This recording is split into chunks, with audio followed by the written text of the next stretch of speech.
EC03, hello, welcome. Just waiting for some people to come in / set this up. I'll get the ball rolling. Got about an hour so I can talk about what we learned, and apologies for the late stream as well. I thought this showcase started at this time. I was thinking about Lost Records time, the way they were showing that, and have clearly underestimated when it came out, and I didn't realize that that trailer was the full thing that we were meant to see today, which was interesting. That I thought it was going to be something else, but as you will. But let's look, see if anyone else is here. We've got a couple of people. Hello, everyone. So we will start here. Yeah. So the video on demand version for the Lost Record stream is coming. I'll get that out hopefully on the weekend, if not Friday. That's my aim. And I'm going to do this one quickly for like a little bit of an hour, maybe, just to talk about what we've seen. As I just kind of really said early on, I didn't realize that was what we were getting shown at Gamescom. I thought that we were going to be waiting for another like live stream event or something. I've kind of got the times messed up. I was thinking about the Lost Records time. So yeah, I thought we'd just jump on and kind of talk about it. It's just me for this as well. No Adam. So we're going to talk about what we've seen, what we know. It was interesting to see the footage. Again, I kind of expected certain things. Obviously, we're not going to see Chloe Price. We don't know if Chloe Price is actually in the game or not, but I still think she is. But, you know, as you will. So cool. We got EC03. Hopefully other people join and let me know if you've got any questions. I can answer them as much as possible as we talk about this. And I'll run through some of the points in the trailer as well that I've kind of like looked at as well. And you can let me know if you spot anything as well. So let me quickly go to screen share because we've got a little feature here in our streaming service devices. So I'm going to go to screen share. We'll go to the trailer here. So let's just quickly go through certain things. So we got the thingy. I think we saw some of this as well, like recently. Some of it seems to be reused footage. It's not mind blowing, if anything, from what we've seen. Mainly a plot point explanation, if anything. I'm trying to wonder where we got to. There's quite already a lot of reused footage here already. So we've got obviously Max there. Oh, look, we got a cat. The cat is back. I saw someone say that changes, by the way, as well, guys. If you haven't noticed, I'm trying to just pause it. The photo on the bed changes here. Oh, this isn't go my way. The photo on the bed changes. So it's got Chloe as a Polaroid in one version, and it's got the one of Max and Chloe from away, which is quite cool as a little thing that you'll notice as well if you picked up on the stream. So that's that. I'm just quickly moving over here quickly. So yeah, the actual Polaroid changes on the bed, which is quite interesting as well. It kind of establishes our timeline. And again, as well, better version of the quality will come out at a later date as well. If you do want to watch that of this stream, currently getting my internet fixed, if anything, so don't worry about that. So yeah, again, not seeing this is the interesting part. So we're starting to see more. This was more of an exposition on the powers. It's almost very similar. It's kind of like eerily similar to seeing what we saw at Lost Records at Gamescom, where it's kind of like a gameplay reveal / you know, how the game kind of works. We kind of know that obviously Max has the power of shift as well, which is kind of like shift, split. Is it shift, split? Let me quickly double check that. Yeah, it's shift. So her power is shift, and then she has the other one, which is like, I think it's like a pulse or something, which kind of like finds the trigger points for, you know, where we're looking, if anything. So yeah, that's that. I'm just quickly just double checking as well before I carry on. I just want to see if the actual live chat is still loading, because on the minute my screen is not. I'm just checking if anyone else has actually messaged anything. No, they haven't. So yeah, in this trailer at this point, yeah, we got an idea of how the power works. Obviously there's one of the characters that's there. I can't actually remember what her name is. If we had it revealed, there was a reveal. Actually, I can't remember what her name is. So we actually have a bit of an idea of, like, you know, a sense. I think I kind of tweeted a graphic off from Jonathan Stauder, who's the game director. I'll show it in a little bit as well, because it kind of gives you an idea that the game doesn't give you kind of like a choice to obviously rewind time, because that's gone, if anything, but more so you get a chance to see what's happening in the alternative universe as they've kind of like angled it. It's like you can kind of catch up on what's been shown there, and that in itself is it's an interesting approach. I've seen some people already being like, I don't want to see what my other choices were, but I think they've kind of done it as a kind of way of kind of like a gotcha moment or something, because again, like, you don't have Max's rewind power. It doesn't exist in this game. It's kind of obviously changed quite heavily. So let's quickly just carry on here. But yeah, it's interesting to see the power though. if it's done right, it could be something quite cool in this game. So yeah, there we go. And obviously we've got the reveal. So it's two sides. In one timeline, Moses is talking to another character. In this one, he's just building a gingerbread house. It looks like he's building a gingerbread house. So in the trailer as well, I'm going to point this out as well because some people didn't pick it up. Hannah Tell's talking at this point, and she does actually say that this character is called Alderman. So and the other timeline appear as dimensional echoes, allowing Max to avoid watchful eyes when shifting. Good thing I can keep an eye on Alderman from here. So yeah, we got like a little bit of a confirmation there that character is called Alderman. He is the cop. He's the kind of guy that's on Max's tail, essentially. He's kind of like, he's just kind of like thinking that she's probably the killer. So at least we got confirmation that character's name is Alderman. And then obviously, again, we get to see the power of Max here, which is her lovely new power of shift, which is quite cool. And then they kind of explained as well, these like little pulse balls as well, where you can basically see the point of like where you can create the tear or something. I think I'm still trying to get used to the power name. The power, if anything, it seems a little bit long-winded, but yeah, basically it's like a kind of a pulsing point that you can kind of tear open into another tear. So that's quite interesting. And it gives you a bit of an expose here as well with Moses as well, where, you do this little Allen key mission. I think we tweeted a couple of pictures off, if anything, from yesterday. So again, you detect your shift place with a pulse, you go over to it, and then here we go, we just split. So that is interesting. It's an interesting idea. It's something definitely interesting for Life is Strange. I'm going to play the audio in a second for this because this is very much, at least this reassures me, if anything, more than else. At least Hannah Tell's. So I found this guy named Alan, but he didn't know anything about a wrench. No, Max, not literally Alan. It's... Oh. You are a lifesaver, Max. Yeah, kudos to the writing team and the Deck 9 team there as well. At least, I'm seeing my Max have a little bit of, the shades of old Max in terms of, personality and character. Those are the kind of things I think will really carry this game for me, in my personal opinion. I'm really excited to see more of that. So, I did enjoy seeing Hannah deliver that line. She's obviously an element. And obviously, here we go. So we've got Loretta Rice. This is interesting as well. She looks a little bit different. Let me know if you actually do think she looks a little bit different, because I thought she actually looked, she just looked a little bit different in my opinion. I just couldn't tell. I don't know if it was early footage they must have used for Double Exposure's reveal trailer at the showcase back in June, I believe it was. But she does look a lot different. The facial animations are clean on this game. I have to say, man, yeah. People can say whatever they want about this game and criticize it, etc. But Deck 9's motion capture is unbelievable. They've obviously spent so much money developing that motion capture technology, and they're just doing so clean. The animations and facial features look insane. I've seen people criticize some of the designs of the characters, but at least when the actors are acting, you can kind of see their facial animations just really light up in performances. So it is interesting here. But this is basically an explanation as well. So let me quickly just close this down. I'll come back to this in a second. Stop sharing, so I'm going back to there. So yeah, this is basically an explanation, if anything, where they were talking about each character has their own kind of alternative, obviously, self, and then in itself, Max can interact with them, but then if you mistaken, for example, in a timeline, I'll show you the clip in a second with Loretta, Max will react knowing that she's in the wrong timeline, but then also characters can be a bit different in terms of personality. So it's giving a bit more substance. And obviously we know this is a metaverse game, guys. You have to establish that this is a metaverse game. You have to really just acknowledge that, accept it, and then just play it for what it is for that. Because Square Enix has done it with Final Fantasy VII. Again, I've said it repeatedly. Go and play that game, or watch some trailers, or watch footage, watch essays, because you'll get a bit more of an explanation for it, if anything. But if anything, that kind of that sums it up for me, where it's it's going to be a metaverse style game. You are going to see different timelines, different characters, different interactions.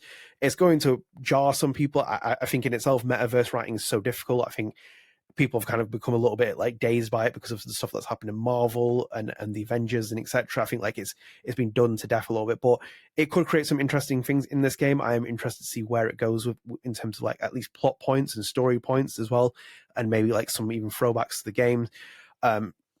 But let me just quickly jump back to I'm going to jump back to the trailer quickly just for you guys to see Loretta. Right, so obviously we've seen some audio as well from the actor as well. I believe that's Ashley. I can't remember last name, Ashley Hinman or something like that. Hello Delaney. How are you? Hope you're well. You got a message here. I'm cautiously optimistic about this game, but seeing this has given me a bit more confidence that the power mechanic is going to be fleshed out. I really hope Deck 9 can pull it off. Yeah, it will be interesting, that actually. A fair point as well. I think like the power mechanic kind of has reassured me a little bit that they have something there that they can kind of really grasp on with the game. I think that is going to be the crux of a Life is Strange game. It has really always been the powers, barring maybe 2. You can make a different argument for that, even True Colors as well. First Life is Strange game really relied on its power, but this one has has a bit of a different feel to it. It feels like powers are going to be really heavily incorporated in it. And I think, like I kind of said before, I felt like True Colors was a bit of a tech demo for the empathy and other features. It seems like it's finally fleshed out in this game, which is kind of like giving it a full kind of like position to go off. So it's interesting here because obviously this is kind of like they show you in this trailer here where it's like you're talking to a Loretta from a different one. By the way, guys, working on your podcast. I wonder if she listens to StrangeCast. I wonder if that's a little nod to us. I'm going to take it. There's no confirmation. There's no nothing from that, but I think that's a nod to our podcast, StrangeCast. I'm going to take that all day long. And obviously here's the choice that we actually go with the game, which is how's Reggie doing? I don't know who Reggie is yet. We might see him in the trailer. I can't actually know who he is, but again, this is where Max's fault. Actually, give me a second. I'm playing this for people who haven't seen it. Losing track of which timeline you're in? Well, Max herself may get confused too. Have you talked to Reggie since yesterday? Reggie? Crap! Wrong Loretta, Max. Yeah, so there's the establishing point where we basically get the focus that, you can easily mess up the timelines. As you can see, the next image loads up actually, how timelines work. I'm going to quickly pull that up also I talk, actually. It'll just be easier. So there it is. We basically have a full establishment here of timelines going in itself. Let me quickly highlight this point. The fact that they are kind of like acknowledging the fact that you can go into the wrong timeline and then ask the wrong question and there's a dialogue line for it. It makes me feel a little bit more reassured in terms of there's more dialogue writing. It feels like there's going to be more branches here that we're really going to follow in the story. So that is in itself something that is kind of I'm happy for, and I'm kind of interested to see again where that goes. I think there's quite a lot of potential, but again, it depends on the scope of the game, depends on what direction they're going to go with the game. You are playing with 2 timelines here. They do seem to converge, though. That's the thing. It's like Emma Vicelli's comics. It literally feels like a carbon copy of this game, where it's like they're taking so many elements that worked in the comics and they're trying to incorporate into a Life is Strange actual game, if anything.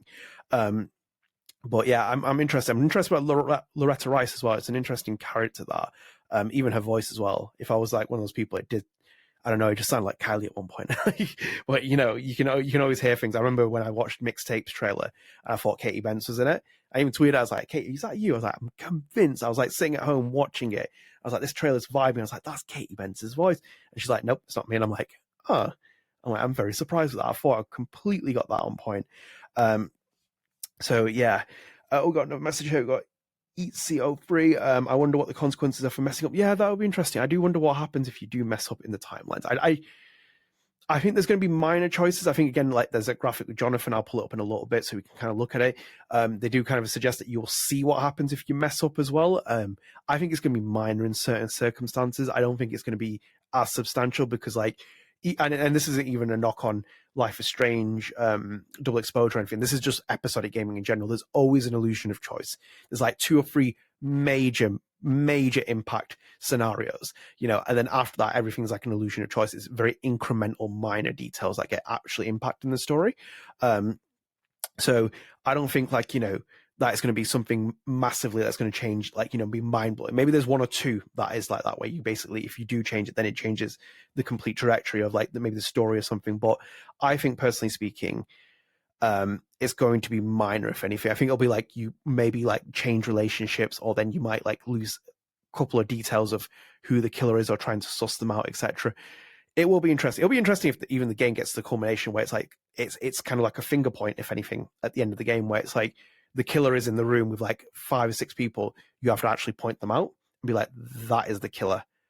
And that could be an interesting approach, if anything, where it's just that's the killer. Oh dear. And if you haven't got all the information, then you could finger point the wrong person. And I think that's not what we want to do, if anything, in this game. So let's continue. Yeah, so we got this here, which explains how the timelines work, if anything. We have an explanation that in the actual environments as well, you'll see where it's like a one where she's alive. They're calling it living, and thingy one as well. And as I said, I think like they say here, where it's like it's more Christmassy, it's more vibey when in a timeline where Safi is alive, and then obviously in the timeline where Safi isn't alive, then you're going to have a bit of a different look to it. I believe this is a snapping turtle as well that they place as well. So again, we have this here, which is Max looking for stuff. We have, I believe this is Gwen as well. Gwen got a bit of a different outfit. I'm going to call it Gwen now for it. But Gwen is looking hella sus, guys. Hella sus for me. So yeah, that's that. Let me just quickly double check something quickly with you guys before I continue on this video. I'm just double checking something. Let's just double checking something. If you've got any more questions, guys, just drop them in, or if you've got anything else to add, let me know. We've got a couple of people watching. Thank you for watching as well. If you are enjoying this, please do drop a like as well. It does help as well. We're a very small channel, so any visibility you can give me is absolutely fantastic. So yeah, we've got this character here. That's interesting. I do wonder where the mocap's going with that. Just a minor detail. I'll go back to it actually. So I'm going to stop sharing. That's an interesting detail though, that he's doing that. That seems like an improvement on their mocap, because like obviously the True Colors one, that was the first stepping stone for their mocap test, their new studio that they had there. And obviously I spoke to Erica Mori, spoke to loads of actors from True Colors, and even like about the little things that Web Pickers Guild did, their studio motion capture director. He's also the co-director on Before the Storm. And it was like, you know, they're basically like, I think Erica Mori said that she was trying to play with her ring at one point, see if it came through a motion capture, and it didn't. So they kind of scrapped the idea, but it's like she did like do little things with hand movements. And obviously Hannah's mannerisms are really important for this game, and especially for Max Caulfield. So it'll definitely be interesting to see that. But I think like in itself, just the subtleness of Moses's hand, that's in the context of the scene, I do find the mocap quite fascinating. It seems to have really, really advanced, if anything. So again, kudos to the Deck 9 team there. So let's quickly just jump back into screen sharing. We'll go continue the trailer as well here. There it is. Back to full screen. So again, more scenes with Moses here. Again, we've seen some of this. This is where like the character starts to feel a little bit different. What it explains to you is like you can basically like suss out something from another character from another timeline and then impact it. This character is called Lucas. We worked this out from another one. There was a briefcase where it says Lucas's briefcase, and it had his silhouette, but this is Lucas as a character. Currently got his AirPods plugged in like me. He's talking to Max, just ignoring her. This guy's hella sus. Guys, this guy's hella sus for me. I don't know if this is a red herring or whatever, but I don't trust this guy. I do not trust him for one moment. He is just being weird, if anything. And I'm not keen on that. But yeah, he's a new character that's been introduced. We have no name, if anything. Yeah, so, you know, as you will, but an interesting character. We've seen more characters appear. And yeah, let's just continue on, if anything. I'm just trying to keep going through here and see if we can find anything else. I can't remember if look at that. Let me go back, guys. Hang on a minute. I love this screen sharing feature I can use. Look at that. Come on. Come on. He is the killer. He is the killer. He must be. I don't trust anyone with a smile like that. That is... Do you know when people say it's like Sims characters? I kind of see it with stuff like that. It's very uncanny valley, if anything. It's very uncanny valley. Let's just continue either way. That's cool, by the way. The artwork is beautiful. The artwork is beautiful in this game. I'm all for that. I think that needs to have more of appreciation. I'm a big fan of that. Let's continue on here. Max looking pretty spooked. This is Hannah Tell's speech. Let's watch this. Let's appreciate. This is why I said to you guys, Hannah Tell's going to win BAFTA. I'm going to play this those secrets in full. And the determination to reach the truth at all costs. Everybody's talking about her like she had a heart attack or a car accident. But she was murdered. Someone murdered her. I don't know how we're expected to just be okay with that. Max has never... Guys, Hannah's cooking. She is cooking. I've said this repeatedly. BAFTA 2025. It's got her name on it. She is just in absolutely top form. She is in like absolutely top form. That was an outstanding. I think she's going to be. I think she's going to deliver some really seminal moments in this. Delaney, definitely the grin of a killer. Yeah, I think it's a little bit. I just think it's a little bit sus, if anything. I just don't. I don't trust someone who like acts like that or has like that kind of like smirkiness. I mean, I don't know. It's just it looks a little bit like that. But anyway, on Hannah's thing, just unbelievable delivery. If anything, let's just continue. I don't think there's much more in that trailer. If anything, we got Delaney, someone who lives in New England. They really nailed the vibes. I got to say, really. Oh, you live in New England? That's really interesting. I do find that interesting. I again, like I always have to rely on Adam for like StrangeCast podcasts to give me any kind of like America geographical kind of landscape. I think he was really hard hitting on the new StrangeCast. If you haven't watched that, you can watch that now. It's live as well on all podcast services and YouTube. But he's very much like that with like heat waves. He gets like he wasn't even getting political. He was just basically like making a point of like that the vibe isn't right in like heat waves. So it's interesting that you say that, Delaney, as well. It's quite interesting that at least they've really kind of like hit that, if anything. So I do appreciate hearing that about this game. Oh, let me just quickly. Oh, actually, here we go. This is a big scene, actually. Let's turn this off for a second. So this seems. Let's quickly watch it.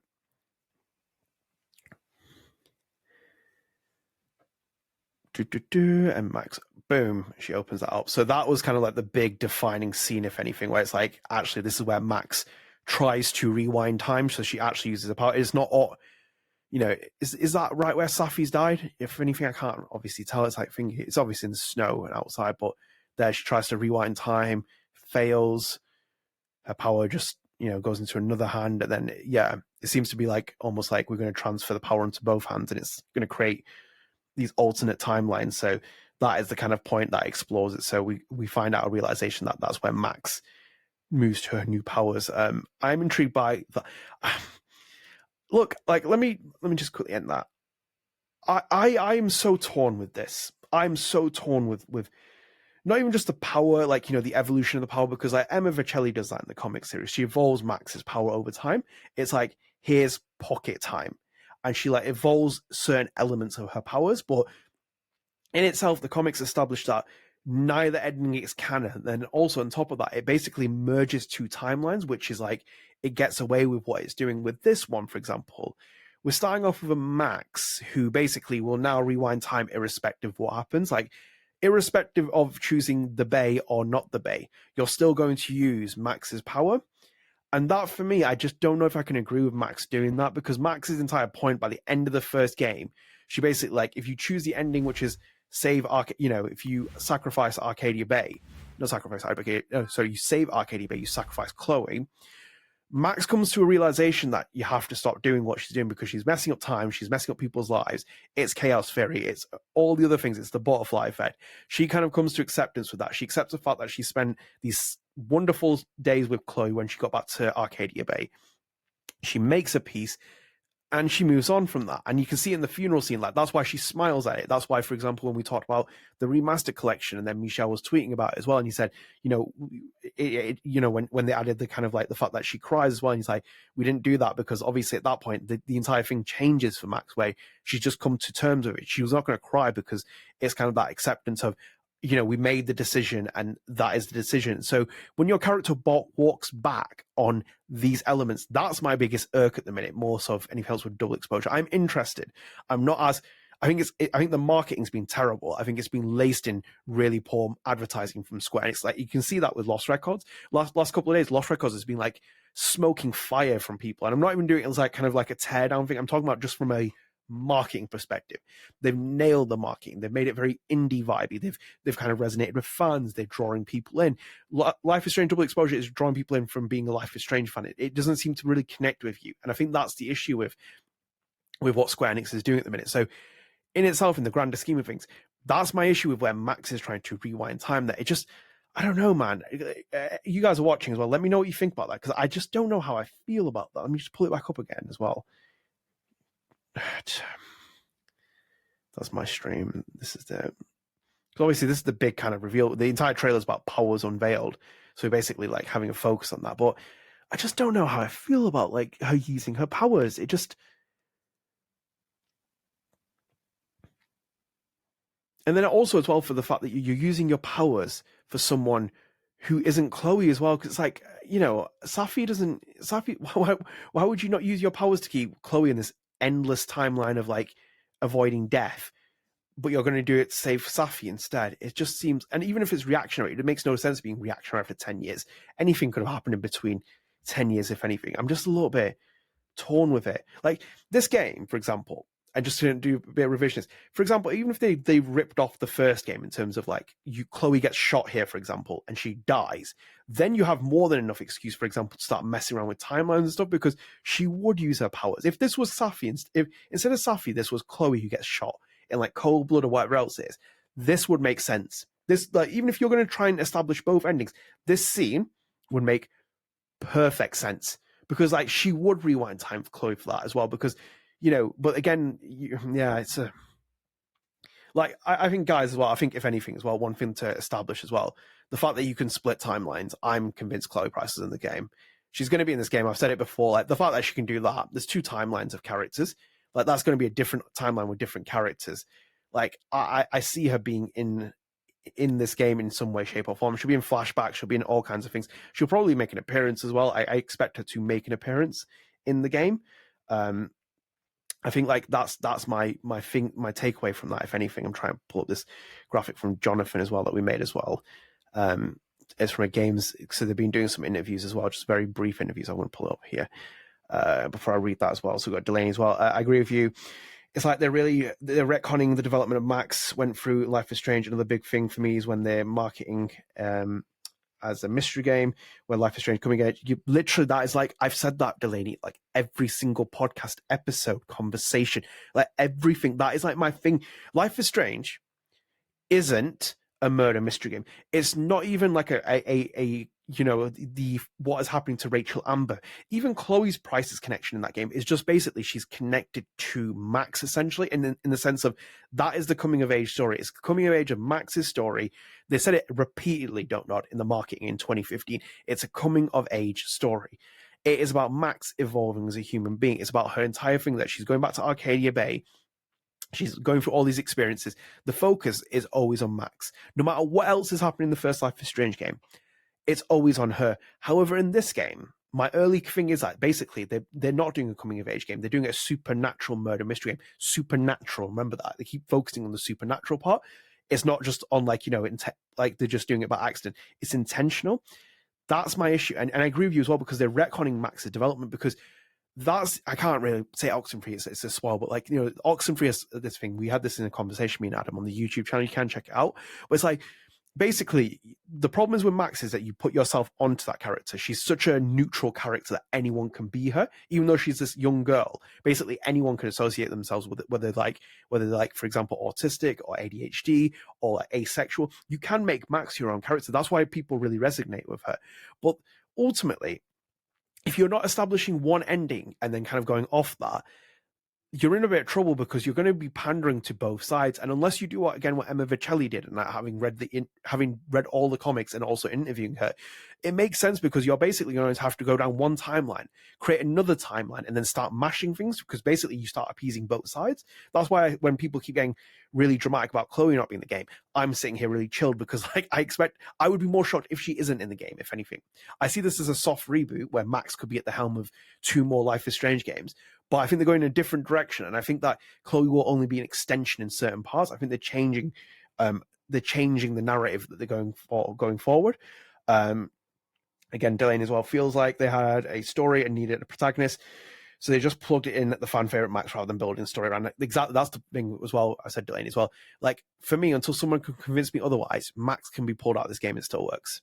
And to argue that point as well, Max can't be pulled from the first game, because it doesn't work otherwise. You could potentially replace her with someone else and make it a coming-of-age story. Fair, you can make that argument.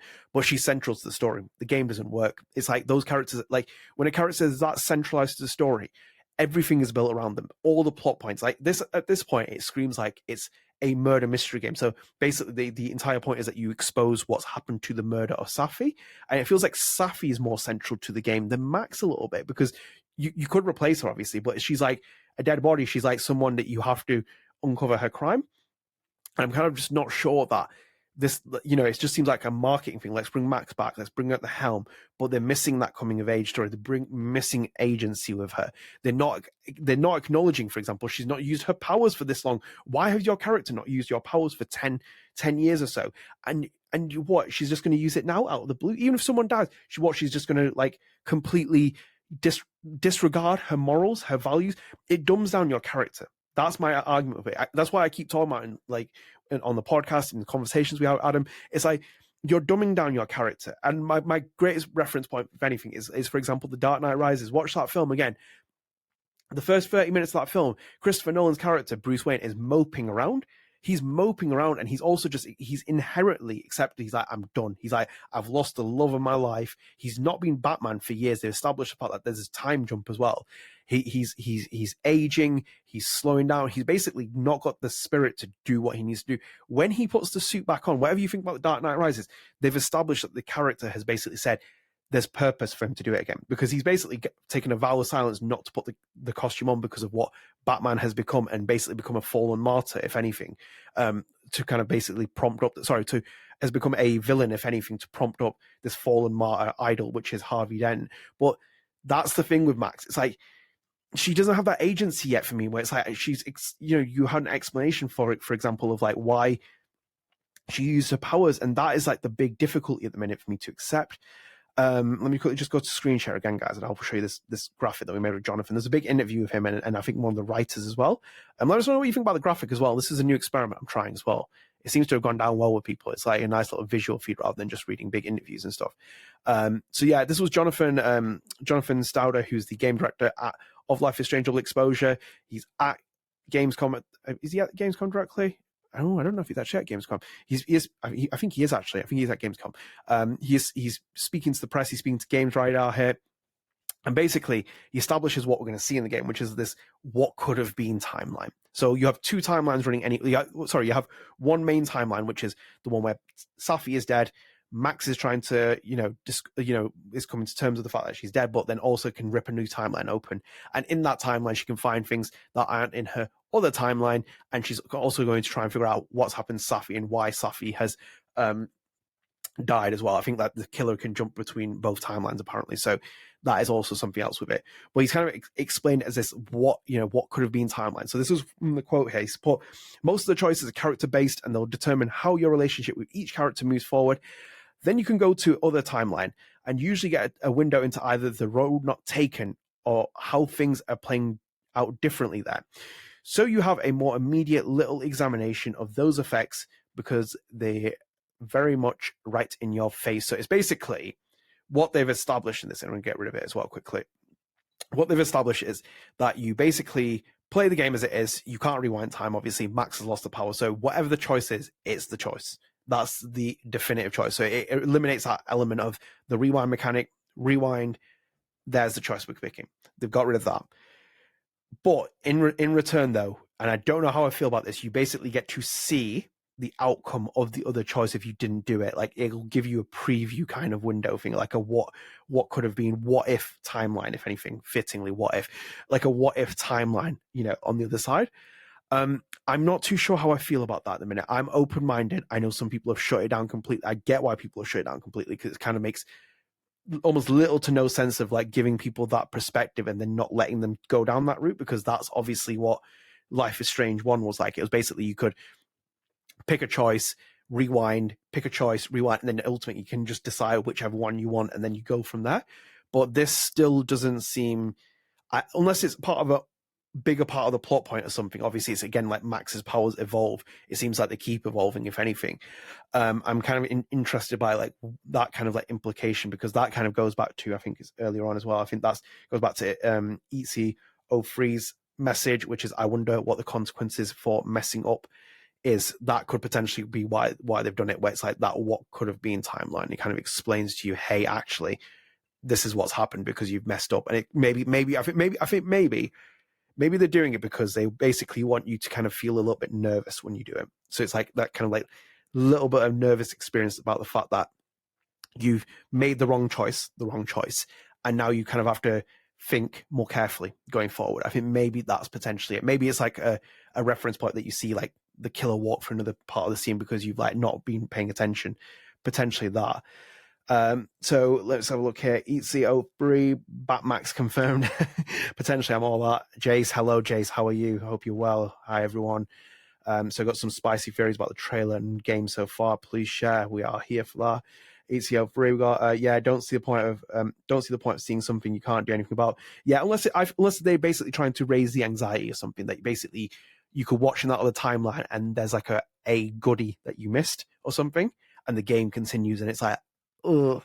And I think again, like my theory would be interesting where it's like if you basically get to the end of the game and they almost do almost like a True Colors style where all these characters in the room and it's like that Jed moment, but instead it's actually a bunch of characters and you have to work out the killer's identity, and you've been collecting all the information from start to finish. You've been collecting it and it will, show the solution. It's almost like Detroit Become Human, very much like that hostage sequence where it's like you collect the evidence, you collect the data, and then from there you can kind of like change the conversation, the pathway. So potentially, I don't know what they're kind of going with that. So it will be interesting to see. I'm not going to shoot it down completely. I get where people kind of come a little bit like, it's like, what does it achieve? So, and then that is ultimately the big thing. It's like, what does it achieve, if anything? That's the ultimate thing with any game, video game, TV, film, book, anything you read. It's like, you always ask the question like, why? Why is this happening? Why is that happening? And I think those are the kind of questions we ask about double exposure at the minute.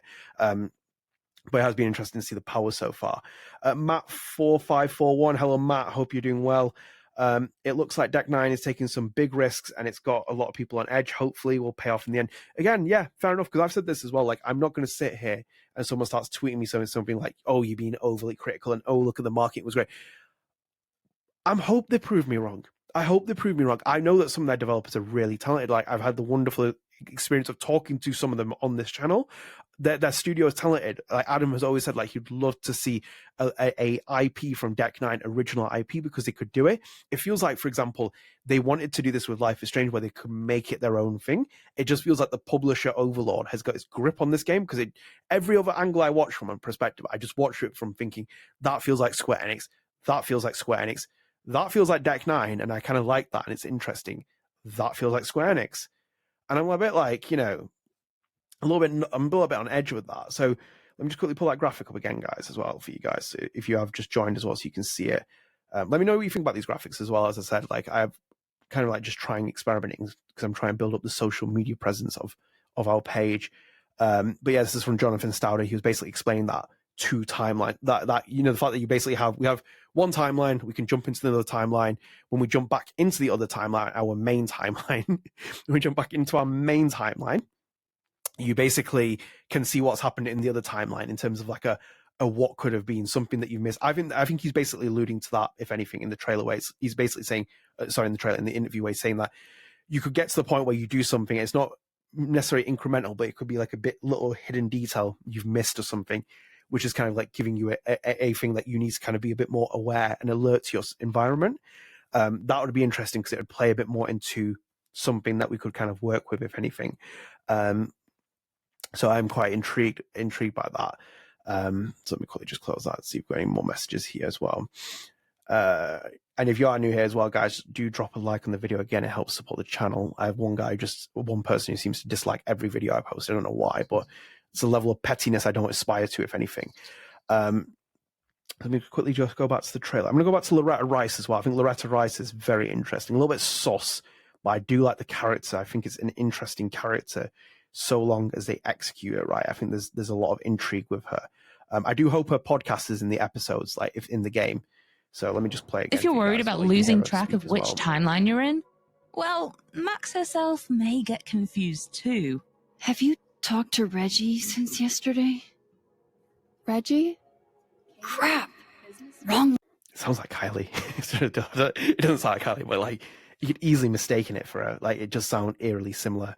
I think her design's intentional as well. I think they're doing that on purpose to make her look similar to Rachel Amber. I think they're trying to make her a shade of Life is Strange character that people really like an original incarnation of a Rachel Amber-esque character.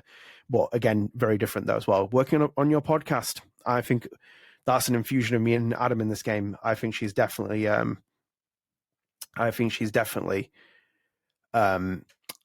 embodying our podcast traits. Hopefully she's going to bring it. I want them to do I hope there's a podcast in the game. I know that if you played Spider-Man, for example, and you play Spider-Man Miles Morales as well as Spider-Man 2, the podcast feature, the J. Jonah Jameson's one, for me were outstanding. I love that. It was just such a funny thing to add, and they really, really incorporated like a modern day element into the actual game, which is quite cool. But yeah, Loretta Rice is really interesting. I do like, she obviously seems to come across like this, almost like a student reporter, if anything, at Caledon University. So it's like she's almost like this investigative person who's going to kind of like pop up around and stuff. And I hope hopefully they do have the podcast. I really do hope that they have incorporated that as a story dynamic, because it'd just be quite a nice feature where she just pops up with like a small mini episode, if anything. So let me quickly just stop sharing that as well. I think we've got another message here. ECO Brew I think it's Square Enix disliking. Yeah, maybe. I also have a theory it's all Adam from the alternative timeline. I think it could also be him from an alternative timeline dropping dislikes from there when I do like Square Enix looks like it. Delaney as well. Honestly, I feel like it's going to unexpectedly buy Deck 9's best game. It's sad they're stuck under Square's thumb, because I think this is just be that hard actually. I think this wasn't a Max game. It could be much better. I think Delaney again, like I think this is why, for example, I sit there and I feel so sorry for Deck 9 with like the criticisms they get, people like just leveling them and hitting them. Like, look, I know that Life is Strange is a Don't-Nod game. I know it was created from Don't-Nod. I really admire Luc Michel, Jean-Luc. I admire all those developers. I adore what they do with their work. But it's like, there's also really talented people at Deck 9 as well, and they're trying their best in different incarnations. I think every game that I've seen so far, barring probably Before the Storm and mainly obviously True Colors, it's like, it just feels like Square's got its grip on it. It feels like it's just extending its grip, and it's like, just give them a free, like, if you want to extend the grip, do it after they've messed up or something. But it seems like, if anything, they could do something which is quite a lot of potential, and it could potentially be a game that, like, I hope it succeeds. I hope it has a massive success and it proves everyone wrong, and it's like, people really enjoy it. It keeps Life is Strange IP going strong and stuff. But it's just hard to tell with like where Square Enix are doing it. They just have caused like a ruckus in the marketing where it's like, I just don't think they've handled it as well as they should have done, if anything. Like, I'm not a brand manager, I'm not PR, but I worked in journalism enough to know where PR and branding is just, it could be sent a bit better as a message. I used to get them all the time with people trying to like shovel PR down my throat with like getting articles written, but you need to kind of get a good pitch, if anything. And it feels like Max is just kind of, it feels like they had a story. It feels like they had an idea. It feels like this was an original idea in terms of like, double exposure as a game, a concept, everything else with it. But then it feels like Square Enix was like, put Max in it and put this power in it, put that in it. It's like, Emma Vicelli's comics good, so we're going to put this feature in it. And it just feels like it's almost like ham-fisted a lot of things, which is like destroyed creativity, if anything. So yeah, that's interesting. So I think we're going to wrap it up here. I'm going to try and keep it under an hour, if anything. But it was an interesting trailer. It was interesting to see the powers and see how things go out of it. I think it's giving me a bit more meat as well as kind of bounce off in terms of like content as well, just to kind of like see where Life is Strange is going. Again, guys, as well, if you are getting in here as well, just drop one like on this video. It really does help. I know a couple of people are watching this, so thank you for joining us as well. It's really nice to catch up with you, and it's nice to have done a second one in a very short space of time. Obviously, we did the Lost Records one. So just a quick update as well.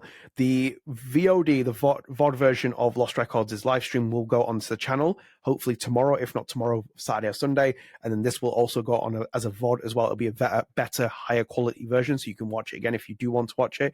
StrangeCast is available on all podcast services at the minute as well. The new episode just dropped yesterday. It dropped very late, but it is available. It's on YouTube. It's available on podcast services, so go and check that out. Stay tuned as obviously as well, because Lost Records Journal returns next week. That'll be on the Wednesday. I've been working on that. Obviously, that's going to be a bigger episode as well. It's going to be a massive episode for me and Adam to talk about things as well. Probably the biggest episode we've done since the podcast launched as well. I'm currently working on another thing, which hopefully you'll see next week, depending on where times are. And then, hopefully again as well, just a little bit of a tease as well. Stay tuned for StrangeCast in September. We have a very special guest coming up on it. I'm not going to say who it is, but I think you'll enjoy it as well. I think I always enjoy talking to this person. They are coming back on this podcast, so stay tuned for that as well. I'm very excited. So hopefully we record with them next week, and that will be for StrangeCast, which will be episode 80. So we're about 21 episodes away from 100, which is mind-blowing. But yeah, guys, thank you so much for joining me again one more time as well. If you are new here, you just can't come to our YouTube channel, drop us a subscribe, turn notifications, like the video, and shout your friends. Hate saying it, but very small channel as it is, and drop a like on the video as well before you leave as well. It is very much appreciated. Guys, thank you so much for joining us. Thanks to everyone who's been in the chat as well. EC, Jace, Matt, Delaney, have I missed anyone? Just double checking. No, you got all of you as well. Thank you so much, and thank you for your messages as well. It's been really great to chat with you. And yeah, guys, take care. I'll catch you next week, hopefully the Lost Records Journal. I hope you're looking forward to watching and listening to that. Take care.